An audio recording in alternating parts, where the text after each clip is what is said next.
السلام علیکم۔ رات کے 8 بجے ہیں۔ یہ ریڈیو پاکستان ہے۔ خبرنامے کے ساتھ حاضر ہیں عامر ہاشمی اور رئیسہ کاظمی۔ پہلے اہم خبروں کا خلاصہ۔ وزیر اعظم نے آج اسلام آباد میں ایک اجلاس کے دوران ہائر سیکنڈری اسکولوں میں سائنس، ٹیکنالوجی، انجینئرنگ اور ریاضی کی تعلیم کے فروغ کے لیے ایک منصوبے کی منظوری دی ہے۔ پاکستان اور چین نے اپنے مشترکہ مفادات کے تحفظ اور خطے میں امن، خوشحالی اور ترقی کے لیے اجتماعی اقدامات کرنے پر اتفاق کیا ہے۔ پاکستان نے دہشت گردی کے خلاف جنگ کے اپنے غیر متزلزل عزم کا اعادہ کیا ہے۔ اقتصادی رابطہ کمیٹی نے پاکستان ٹریڈنگ کارپوریشن کو ابتدائی طور پر 2 لاکھ ٹن گندم درآمد کرنے کی اجازت دی ہے۔ وزیر اطلاعات نے کہا ہے کہ پاکستان اور سعودی عرب تاریخی برادرانہ تعلقات کو مزید مضبوط بنانے کے لیے پرعزم ہیں۔ چمن میں پاک افغان سرحد پر باب دوستی کو پیدل چلنے والے افراد کی آمد و رفت کے لیے کھول دیا گیا ہے، جو ہفتے میں 7 دن کھلا رہے گا۔ اراکین پارلیمنٹ نے جمہوریت کے فروغ کے لیے میر حاصل خان بزنجو کی خدمات کو سراہا ہے، جنہیں آج ضلع خوزدار کے علاقے نال میں سپرد خاک کر دیا گیا۔ کشمیر کے بارے میں پارلیمانی کمیٹی کے چیئرمین نے کشمیریوں کی حالت زار ہر بین الاقوامی فورم پر اجاگر کرنے اور مودی حکومت کا حقیقی چہرہ بے نقاب کرنے کے لیے اقدامات جاری رکھنے کے پاکستان کے عزم کا اعادہ کیا ہے۔ بھارت کے غیر قانونی زیر تسلط جموں و کشمیر میں لوگوں نے بی جے پی کے ایک لیڈر کی طرف سے حضور نبی کریم صلی اللہ علیہ وآلہ وسلم کی شان اقدس میں گستاخی اور گاؤ رکشکوں کی غنڈہ گردی کے خلاف آج سری نگر اور دیگر علاقوں میں زبردست احتجاجی مظاہرے کیے۔ لیبیا میں اقوام متحدہ کی تسلیم شدہ حکومت نے ملک بھر میں جنگ بندی کا اعلان کیا ہے۔ اور اب خبروں کی تفصیل۔ حکومت نے ملک بھر کے 400 ہائر سیکنڈری اسکولوں میں سائنس، ٹیکنیکل، انجینئرنگ اور ریاضی کی تعلیم کے فروغ کے لیے منصوبے کی منظوری دی ہے۔ یہ منظوری آج اسلام آباد میں وزیر اعظم عمران خان کے زیر صدارت ہونے والے اجلاس میں دی گئی۔ اجلاس کو بتایا گیا کہ یہ منصوبہ جامعات کے تعاون سے شروع کیا جائے گا اور اس سے 1 لاکھ طلبہ کو جدید تعلیم کی فراہمی میں مدد ملے گی۔ اجلاس کو وزیر اعظم ہاؤس میں انجینئرنگ اور جدید ٹیکنالوجی یونیورسٹی کے قیام کے حوالے سے اب تک ہونے والی پیش رفت کے بارے میں بھی آگاہ کیا گیا۔ اجلاس میں سائنس اور ٹیکنالوجی کے وزیر فواد چودھری نے طبی ساز و سامان کی تیاری اور برآمد کے لیے ملک کی استعداد کار بڑھانے کے حوالے سے ایک روڈ میپ پیش کیا۔ وزیر اعظم نے کورونا کی عالمگیر وبا کے دوران حفاظتی کٹس، وینٹیلیٹرز اور دیگر ساز و سامان کی مقامی سطح پر تیاری پر وزارت سائنس اور ٹیکنالوجی کے اقدامات کی تعریف کی۔ انہوں نے وزارت سائنس اور ٹیکنالوجی کو اپنے تمام منصوبوں کو جلد از جلد حتمی شکل دینے کی ہدایت کی تاکہ ان پر عمل درآمد کا آغاز کیا جا سکے۔ پاکستان اور چین نے اپنے مشترکہ مفادات کے تحفظ اور خطے میں امن، خوشحالی اور ترقی کے فروغ کے لیے مل کر اقدامات کرنے پر اتفاق کیا ہے۔ اتفاق رائے آج چین کے علاقے ہینان میں چین اور پاکستان کے وزیر خارجہ کے اسٹریٹجک مذاکرات کے دوسرے مرحلے کے دوران ہوا۔ مذاکرات میں وزیر خارجہ شاہ محمود قریشی نے پاکستان کی نمائندگی کی، جبکہ چین کی جانب سے اسٹیٹ کونسلر اور وزیر خارجہ وانگ یی نے نمائندگی کی۔ دفتر خارجہ کی طرف سے آج اسلام آباد میں جاری کی گئی ایک مشترکہ پریس ریلیز کے مطابق فریقین نے کورونا وائرس کی عالم وبا، دو طرفہ تعلقات اور باہمی دلچسپی کے بین الاقوامی اور علاقائی امور پر تبادلہ خیال کیا۔ فریقین نے کورونا وائرس کی وبا کو شکست دینے کے لیے ایک ویکسین کی تیاری اور مشترکہ مستقبل اور یکساں علاج معادل پر مبنی چین پاکستان کمیونٹی کے قیام کے فروغ کے لیے کوششیں کرنے کے لیے تعاون مزید مضبوط کرنے پر اتفاق کیا۔ انہوں نے دونوں ملکوں کے اہم قومی مفادات سے متعلق معاملات پر ایک دوسرے کی بھرپور حمایت جاری رکھنے پر بھی اتفاق کیا۔ دونوں فریقوں نے زور دیا کہ پرامن، مستحکم، معاون اور خوشحال ایشیا تمام فریقوں کے مفاد میں ہے۔ پاکستان کی جانب سے چینی نمائندوں کو کشمیر کے بارے میں تشویش اور خدشات اور موجودہ اہم امور کے بارے میں آگاہ کیا گیا۔ چین نے اس بات کا اعادہ کیا کہ مسئلہ کشمیر پاکستان اور بھارت کے درمیان تاریخ کا چھوڑا ہوا حل طلب مسئلہ ہے، جو کہ ایک واضح حقیقت ہے۔ بیان میں مزید کہا گیا کہ مسئلہ کشمیر کو اقوام متحدہ کی منشور سلامتی کونسل کے متعلقہ قراردادوں اور دو طرفہ معاہدوں کی روشنی میں پرامن طور پر حل کیا جانا چاہیے۔ چین ایسے کسی بھی یک طرفہ اقدام کی مخالفت کرتا ہے جس سے صورتحال مزید خراب ہو سکتی ہے۔ فریقین نے افغان معاملے پر تعاون بڑھانے پر بھی اتفاق کیا اور افغانوں کے درمیان مذاکرات شروع کرانے کے حوالے سے افغان حکومت اور طالبان کی طرف سے کی جانے والی کوششوں کو بھی سراہا۔ وزیر خارجہ شاہ محمود قریشی نے دہشت گردی کے خلاف جنگ میں پاکستان کے پختہ عزم کا اعادہ کیا ہے۔ دہشت گردی کے شکار افراد کی یاد اور انہیں خراج عقیدت پیش کرنے کے عالمی دن کے موقع پر جو آج منایا جا رہا ہے، ایک بیان میں انہوں نے کہا کہ باہمت پاکستانی قوم نے روشن خیالی، رواداری اور باہمی محبت کی جن اقدار کا مظاہرہ کیا ہے، اس نے ہمیں عدم رواداری، منافرت اور پرتشدد قوتوں کے خلاف اور زیادہ متحد اور مستحکم بنا دیا ہے۔ شاہ محمود قریشی نے کہا کہ پاکستان کے عوام دہشت گردی کے خلاف جنگ میں سب سے زیادہ متاثر ہوئے ہیں، جس میں 70,000 سے زائد افراد جاں بحق اور 120 ارب ڈالر سے زائد کا معاشی نقصان اٹھانا پڑا۔ بھارت کے غیر قانونی زیر قبضہ جموں و کشمیر میں ریاستی دہشت گردی کا حوالہ دیتے ہوئے وزیر خارجہ نے بین الاقوامی برادری پر زور دیا کہ وہ ریاستی دہشت گردی اور انسانیت کے خلاف سنگین جرائم میں ملوث بھارتی فوج اور نیم فوجی دستوں کے خلاف قانونی چارہ جوئی کرے۔ وزیر اعظم کے معاون خصوصی برائے national security and strategic policy planning Moeed Yusuf نے کہا ہے کہ اب وقت آ گیا ہے کہ پاکستان کے خلاف دہشت گردی کرنے والے ممالک کی طرف توجہ دلائی جائے۔ ایک ٹویٹ پیغام میں انہوں نے کہا کہ ایسے وقت میں جب ہم دہشت گردی میں 85,000 سے زائد پاکستانیوں کی قیمتی جانوں کے ضیاع پر انہیں خراج عقیدت پیش کر رہے ہیں، دنیا کو دہشت گردی کے ناصور کے خلاف پاکستان کی قربانیوں اور کامیابیوں کو تسلیم کرنے کی ضرورت ہے۔ معاون خصوصی نے کہا کہ اب وقت آ گیا ہے کہ پاکستان کے خلاف دہشت گردی کی منصوبہ بندی، معاونت اور کارروائیوں میں ملوث ممالک کی نشاندہی کی جائے۔ اطلاعات و نشریات کے وزیر شبلی فراز نے کہا ہے کہ پاکستان اور سعودی عرب کے تعلقات ہمیشہ کی طرح مضبوط ہیں اور ہم تاریخی برادرانہ تعلقات کو مزید مضبوط بنانے کے لیے پرعزم ہیں۔ آج اسلام آباد میں سعودی سفیر نواف بن سعید المالکی سے ملاقات کے دوران انہوں نے پاک سعودی تعلقات کو دلوں کا تعلق قرار دیا۔ وزیر اطلاعات نے اعادہ کیا کہ پاکستان کے عوام میں خادم الحرمین شریفین کا بہت احترام ہے۔ انہوں نے کورونا وائرس کی عالمگیر وبا کے باعث درپیش مشکلات کے باوجود اس سال سعودی حکومت کی طرف سے کیے گئے حج انتظامات کی تعریف کی۔ فریقین نے ذرائع ابلاغ اور ثقافت کے شعبوں میں تعاون اور اشتراک مزید مضبوط بنانے پر اتفاق کیا۔ دونوں رہنماؤں نے ایسے پروگرام شروع کرنے پر بھی اتفاق کیا جن میں اسلامی ثقافت کی صحیح عکاسی کرتے ہوئے مسلمان مشاہیر کی زندگی اور کامیابیوں کو اجاگر کیا گیا ہو۔ اقتصادی رابطہ کمیٹی نے پاکستان ٹریڈنگ کارپوریشن کو ابتدائی طور پر 2 لاکھ ٹن گندم درآمد کرنے کا حکم جاری کرنے کی اجازت دی ہے۔ یہ فیصلہ آج اسلام آباد میں خزانے اور محاصل کے مشیر ڈاکٹر عبدالحفیظ شیخ کے زیر صدارت اقتصادی رابطہ کمیٹی کے اجلاس میں کیا گیا۔ اجلاس میں نجی شعبے کی طرف سے درآمد کی گئی چینی پر قیمتوں کی شرح کم کرنے کا بھی فیصلہ کیا گیا۔ اقتصادی رابطہ کمیٹی کو بتایا گیا کہ نجی شعبے نے 5 لاکھ ٹن گندم درآمد کرنے کا آغاز کر دیا ہے اور پہلا جہاز رواں ماہ کی 26 تاریخ کو پاکستان پہنچے گا، جس سے ملک میں گندم کی قیمتیں مستحکم ہوں گی۔ نیشنل پرائس مانیٹرنگ کمیٹی نے گندم، آٹے اور چینی کی معقول نرخوں پر فراہمی کو یقینی بنانے کے لیے فوری طور پر ضروری اقدامات کرنے کی ضرورت پر زور دیا ہے۔ سیکرٹری خزانہ نوید کامران بلوچ کے زیر صدارت آج اسلام آباد میں کمیٹی کے اجلاس نے قومی تحفظ خوراک کی وزارت کو ہدایت کی کہ وہ اشیائے خورد و نوش کی قیمتوں پر قابو پانے کے لیے چوکس رہے اور صوبائی حکومتوں سے رابطے میں رہے۔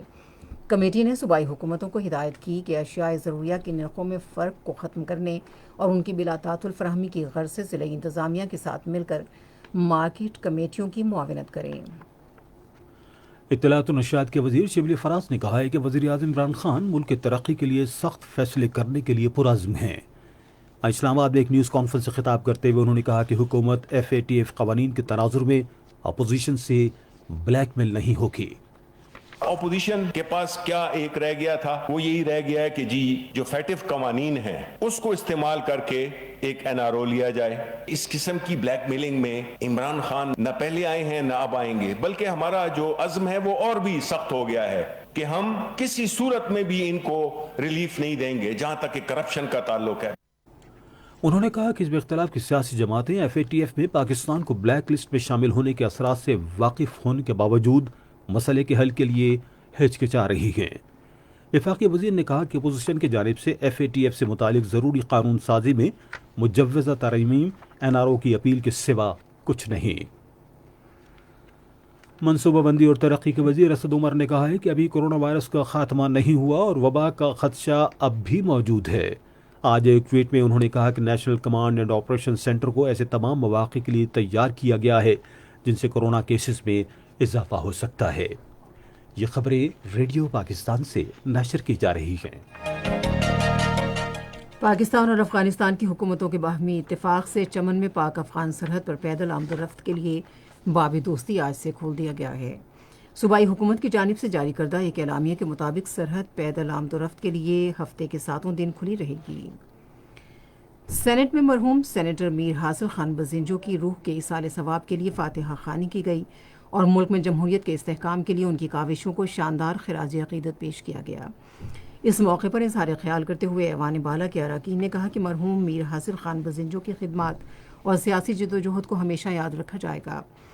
سینٹ میں آج ایک متفقہ قرارداد بھی منظور کی گئی جس میں میر حاصل خان بزنجو کے انتقال پر گہرے دکھ اور افسوس کا اظہار کیا گیا۔ یہ قرارداد قائد حزب اختلاف راجہ ظفر الحق نے پیش کی، جس میں نیشنل پارٹی کے مرحوم رہنما کی سیاسی جدوجہد پر انہیں زبردست خراج عقیدت پیش کیا گیا۔ قرارداد میں کہا گیا کہ میر حاصل خان بزنجو ایک جمہوری سدا بہار سیاستدان اور انتہائی باوقار قوم پرست رہنما تھے۔ ایوان کا اجلاس اب پیر کی شام 5 بجے تک ملتوی کر دیا گیا۔ قومی اسمبلی میں حکومت حزب اختلاف کے ارکان نے جمہوریت کے فروغ کے لیے میر حاصل خان بزنجو کی خدمات پر انہیں زبردست خراج عقیدت پیش کیا۔ میر حاصل خان بزنجو کے انتقال پر گہرے دکھ اور افسوس کا اظہار کرتے ہوئے انہوں نے کہا کہ ان کا انتقال پاکستان اور بلوچستان کے لیے بڑا نقصان ہے۔ انہوں نے کہا کہ حاصل بزنجو ایک سدا بہار سیاستدان اور قوم پرست رہنما تھے جنہیں ہمیشہ یاد رکھا جائے گا۔ انہوں نے کہا کہ حاصل خان بزنجو ایک محب وطن پاکستانی تھے جنہوں نے ہمیشہ چھوٹے صوبوں کے لیے آواز اٹھائی۔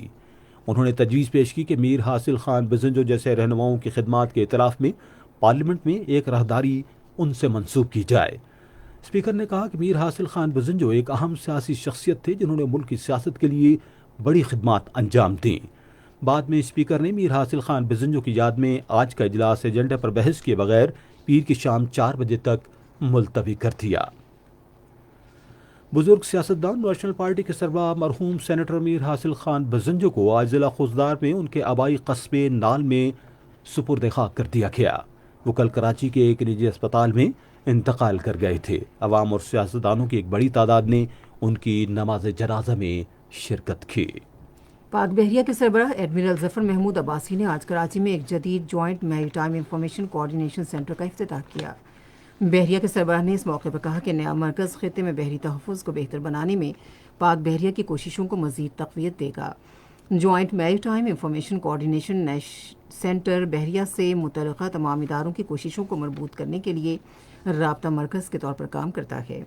یہ پاکستان کے مخصوص اقتصادی زون کے اندر بحری تحفظ کے چیلنجوں سے مربوط انداز میں نمٹنے میں بھی مدد دیتا ہے۔ اس نئے مرکز کو مقامی سطح پر تیار کیے گئے جوائنٹ میری time information sharing soft where, ایک جدید آپریشن روم اور اس سے متعلقہ بنیادی ڈھانچے سے آراستہ کیا گیا ہے۔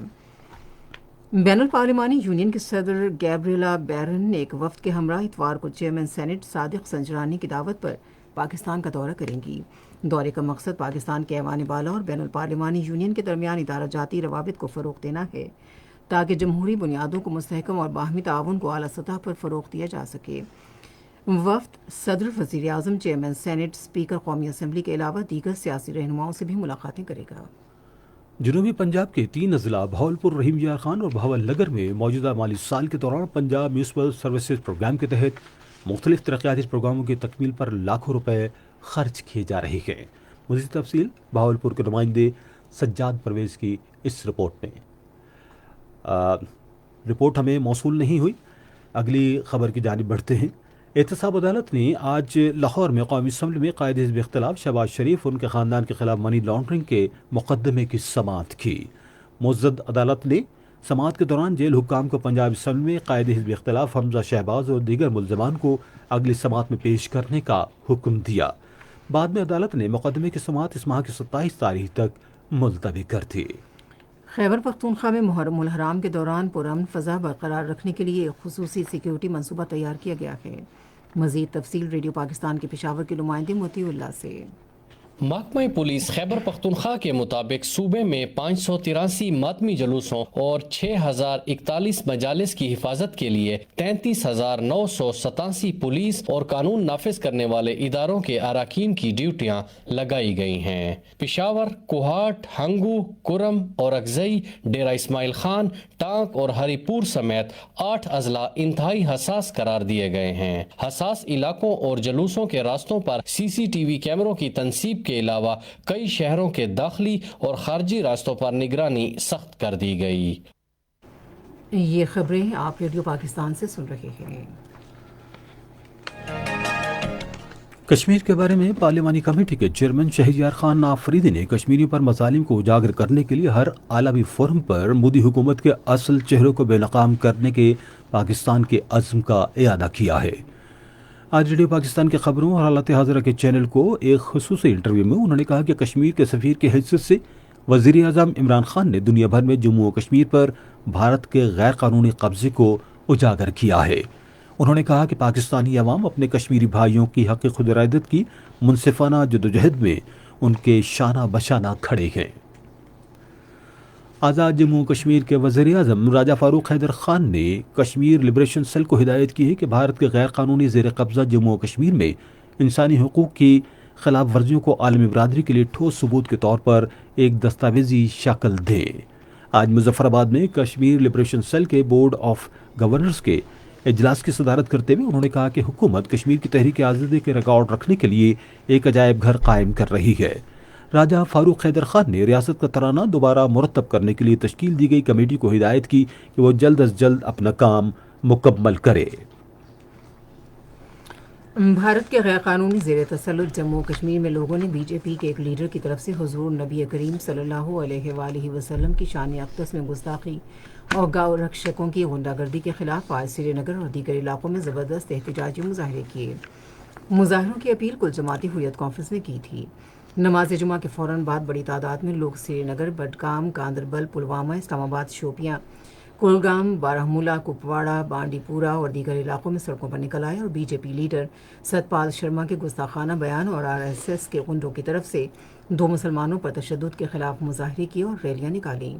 انہوں نے اس موقع پر اسلام اور آزادی کے حق میں اور بھارت کے خلاف فلک شگاف نعرے بلند کیے۔ مظاہرین نے بینرز اور پلے کارڈز بھی اٹھا رکھے تھے جن پر ہم مرنے کے لیے تیار ہیں لیکن نبی کریم صلی اللہ علیہ وآلہ وسلم کی شان میں گستاخی برداشت نہیں کر سکتے اور ہمارے نبی ہمارا وقار ہیں جیسے نعرے درج تھے۔ انہوں نے اس افسوسناک واقعے میں ملوث عناصر کو قرار واقعی سزا دینے کا مطالبہ کیا تاکہ مستقبل میں کوئی ایسا کرنے کی جرأت نہ کر سکے۔ کل جماعتی حریت کانفرنس کے ترجمان نے سری نگر سے جاری ایک بیان میں اس گستاخانہ اقدام اور ضلع ریاسی میں ہندو انتہا پسندوں کی طرف سے 2 مسلمان کسانوں پر تشدد کی شدید مذمت کی ہے۔ دہشت گردی کے شکار افراد کو یاد اور انہیں خراج عقیدت پیش کرنے کے آج عالمی دن کے موقع پر کشمیر میڈیا سروس کے شعبہ تحقیق کی طرف سے جاری کردہ ایک رپورٹ میں کہا گیا ہے کہ جموں و کشمیر کے لوگ ریاستی دہشت گردی کا بدترین شکار ہیں۔ رپورٹ میں کہا گیا کہ بھارتی فوجیوں نے جنوری 1989 سے اب تک 95,655 کشمیریوں کو شہید جبکہ 1,60,681 کشمیریوں کو گرفتار کیا ہے۔ رپورٹ میں کہا گیا کہ ہزاروں کشمیری بھارت کے زیر قبضہ جموں و کشمیر اور بھارتی جیلوں میں زیر حراست ہیں۔ رپورٹ میں کہا گیا کہ کشمیریوں کی مشکلات 5 اگست 2019 کے بعد سے بڑھ چکی ہیں جب نریندر مودی کی سربراہی میں قائم فسطائی بھارتی حکومت نے غیر قانونی طور پر اپنے زیر قبضہ جموں و کشمیر کی خصوصی حیثیت ختم کی اور اس کا فوجی محاصرہ کر لیا۔ سعودی عرب میں حکام نے بدعنوانی کے الزامات پر سرحدی گارڈز کے کمانڈر اور 5 اہم عہدیداروں کو معزول کرنے کا اعلان کیا ہے۔ سعودی عرب کے انسداد بدعنوانی کے ادارے نے بحیرہ احمر کے منصوبے کے لیے مختص کی گئی اراضی کی خلاف ورزیوں کے حوالے سے ان حکام سے تفتیش کی ہے۔ لیبیا میں اقوام متحدہ کی تسلیم شدہ حکومت نے ملک بھر میں جنگ بندی کا اعلان کیا ہے۔ قومی معاہدے کے تحت قائم ہونے والی حکومت کے سربراہ فائز السراج نے افواج کو لیبیا کے تمام حصوں میں فوری طور پر کارروائیاں بند کرنے کی ہدایت کی ہے۔ مصر کے صدر عبد الفتح السیسی نے لیبیا کی اقوام متحدہ سے تسلیم شدہ حکومت کی جانب سے جنگ بندی کے اعلانات کا خیر مقدم کیا ہے۔ آپ سن رہے ہیں ریڈیو خبرنامہ۔ اب پیش ہیں کھیلوں کی خبریں۔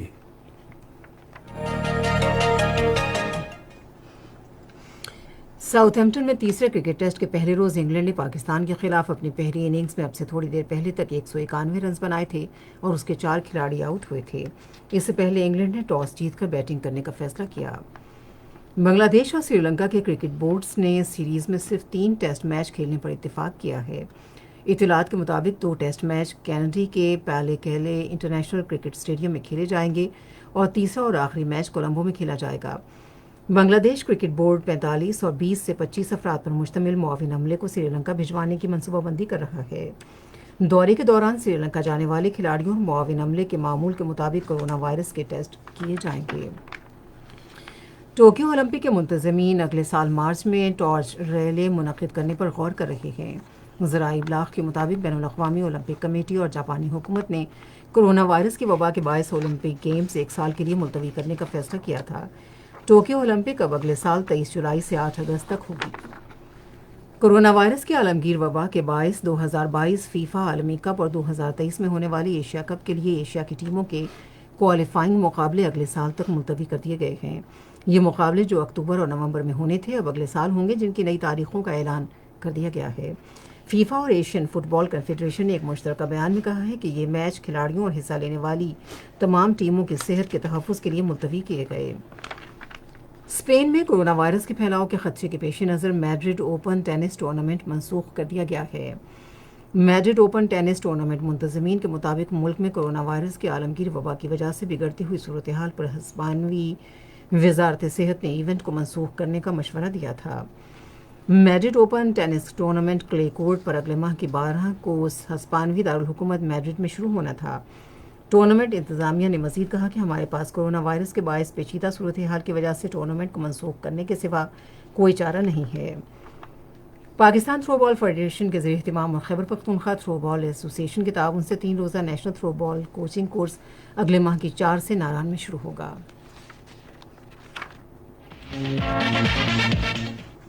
اور اب سنتے ہیں تجارتی خبریں۔ فیڈرل بورڈ آف ریونیو کے چیئرمین محمد جاوید غانی نے آج اسلام آباد میں ٹیکس دہندگان کی شکایات اور مسائل کے ازالے کے لیے ای کچہری کا انعقاد کیا۔ آج جاری ایک پریس ریلیز کے مطابق شکایت کنندگان نے 11177272 پر کال کر کے براہ راست چیئرمین FBR کو اپنے مسائل سے آگاہ کیا۔ FBR کے چیئرمین شکایت کے تدارک کے لیے موقع پر متعلقہ شعبوں کے ممبران کو ہدایت جاری کی۔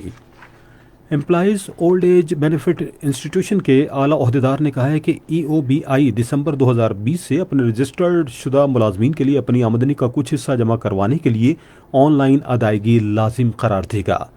پاکستان ٹورزم ڈیولپمنٹ کارپوریشن ملک میں صحت کے صنعت کو فروغ کے لیے جلد 10 سالہ لائحہ عمل کا اجرا کرے گا۔ پاکستان نے مالی سال 2019-20 کے دوران مختلف ملکوں میں سفری سہولیات کی فراہمی کے ذریعے 48 کروڑ 90 لاکھ ڈالر سے زائد آمدنی حاصل کی۔ پاکستان اسٹاک ایکسچینج میں آج مندی کا رجحان دیکھا گیا کہ ایسی 100 انڈیکس 246 پوائنٹس کی کمی کے بعد مارکیٹ کے اختتام پر 39,621 پوائنٹس پر بند ہوا۔ مجموعی تجارتی حجم 400 ملین سے زائد حصص ریکارڈ کیا گیا، جبکہ کل 394 ملین سے زائد حصص کا لین دین ہوا تھا۔ آج ورلڈ کال ٹیلی کام کمپنی کے سب سے زیادہ 23 ملین سے زائد حصص کا کاروبار ہوا۔ نیشنل بینک کے اعلان کے مطابق روپے اور دیگر غیر ملکی کرنسیوں کے درمیان شرح تبادلہ یہ رہی۔ امریکی ڈالر قیمت خرید 166 روپے 42 پیسے اور قیمت فروخت 170 روپے 29 پیسے۔ پاؤنڈ اسٹرلنگ 220 روپے 24 پیسے اور 225 روپے 39 پیسے۔ یورو 197 روپے 57 پیسے 202 روپے 21 پیسے اور سعودی ریال قیمت خرید 44 روپے 32 پیسے اور قیمت فروخت 45 روپے 45 پیسے۔ آج کراچی میں 10 گرام سونے کی قیمت 1,01,166 روپے رہی۔ اب ہم چلتے ہیں فن کی دنیا میں۔ صوبائی اسمبلی کے رکن سعدیہ سہیل رانا نے کہا ہے کہ فن اور فنکار ہمارے وطن کی پہچان ہے۔ یہ بات انہوں نے آج لاہور آرٹس کونسل میں فنکاروں کی فلاح و بہبود کے لیے قائم کردہ فنڈ کی طرف سے کیے گئے اقدامات کے جائزہ اجلاس کی صدارت کرتے ہوئے کہی۔ آرٹس کونسل کے ترجمان کے مطابق اجلاس کے دوران فنکار برادری کی فلاح و بہبود کے حوالے سے اہم فیصلے کیے گئے۔ سعدیہ رانا نے کہا کہ آرٹسٹ سپورٹ فنڈ ایسے مستحق فنکاروں کی امداد کے لیے قائم کیا گیا ہے جنہوں نے اپنی زندگی فن و ثقافت کی خدمت کے لیے صرف کی ہے۔ آرٹس کونسل کی ایگزیکٹو ڈائریکٹر سمن راہی نے کہا کہ آرٹسٹ سپورٹ فنڈ اس سلسلے میں ایک اہم کردار ادا کر رہا ہے. انہوں نے کہا کہ فنکاروں کے آن لائن رجسٹریشن کے لیے موبائل ایپ جلد متعارف کروائی جائے گی. پاکستان نیشنل آرٹس کونسل اکتوبر سے فلم پروڈکشن کا 1 سالہ آن لائن سرٹیفکیٹ پروگرام شروع کرے گی. پروگرام میں فلم سازی کے مکمل آگاہی کے ساتھ فلم پروڈکشن پر توجہ مرکوز کی گئی ہے، جس میں فلم پروڈکشن سے متعلق مختلف شعبوں کی تربیت بھی دی جائے گی. کورس میں داخلے کے لیے درخواست دینے کی آخری تاریخ 5 ستمبر ہے، جبکہ کلاسوں کا آغاز 1 اکتوبر سے ہوگا. لوک ورثہ Lahore international children film festival کے 12ویں ایڈیشن کا اہتمام کرے گا. فیسٹیول کے دوران لوک ورثہ اور little art Lahore children film festival میں 24 ملکوں کی 16 زبانوں میں 158 فلموں کی نمائش کی جائے گی. فلم فیسٹیول کا مقصد بچوں کو یہ فلمیں دیکھنے کی طرف راغب کرنا ہے تاکہ وہ یہ فلمیں دیکھ کر ان سے سیکھیں اور سینما پر سیر حاصل بحث میں حصہ لے سکیں. اور اب سائنس کی دنیا سے کچھ خبریں. پوری دنیا میں بنا دھوئیں یا چبانے والے تمباکو سے اموات میں تیزی سے اضافہ ہوا ہے اور سالانہ 3.5 لاکھ افراد لقمہ اجل بن رہے ہیں. ان میں سر فہرست ممالک بھارت، پاکستان اور بنگلہ دیش ہیں. پوری دنیا میں سالانہ جتنا تمباکو کھایا جاتا ہے اس کی 25% مقدار جنوبی ایشیا کے 3 ممالک میں کھائی جاتی ہے، جس میں بھارت کا حصہ 70%، پاکستان کا 7% اور بنگلہ دیش 5% کے ساتھ تیسرے نمبر پر ہے. امریکہ اور دنیا کے کئی دیگر ممالک میں دماغی صحت برقرار رکھنے اور اسے بہتر بنانے کے لیے فوڈ سپلیمنٹس استعمال کرنے کے رجحان میں اضافہ ہو گیا ہے. ایک حالیہ تحقیق سے معلوم ہوا ہے کہ 50 سال سے زائد عمر کے 1/4 افراد دماغی صحت کے لیے فوڈ سپلیمنٹ کا استعمال کرتے ہیں. ایک جدید تحقیق کے مطابق مناسب حد تک وٹامن ڈی کے استعمال سے ہر قسم کے سرطان، خصوصاً جگر کے سرطان کا خطرہ کم ہو جاتا ہے. وٹامن ڈی سورج کی روشنی کی جلد سے تعامل کے نتیجے میں بنتا ہے. یہ وٹامن جسم میں کیلشیم کی مقدار بڑھانے اور ہڈیوں، دانتوں اور پٹھوں کی صحت کے لیے اہم ہے. آپ سن رہے ہیں ریڈیو خبرنامہ. اور اب ملک بھر میں موسم کی تازہ ترین صورتحال جانتے ہیں رئیسہ کاسبی سے.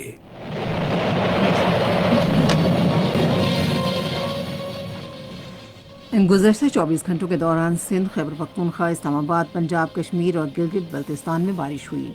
آئندہ 24 گھنٹوں کے دوران سندھ، شمال مشرقی بلوچستان، جنوبی پنجاب میں تیز ہواؤں اور گرج چمک کے ساتھ بارش کی توقع ہے.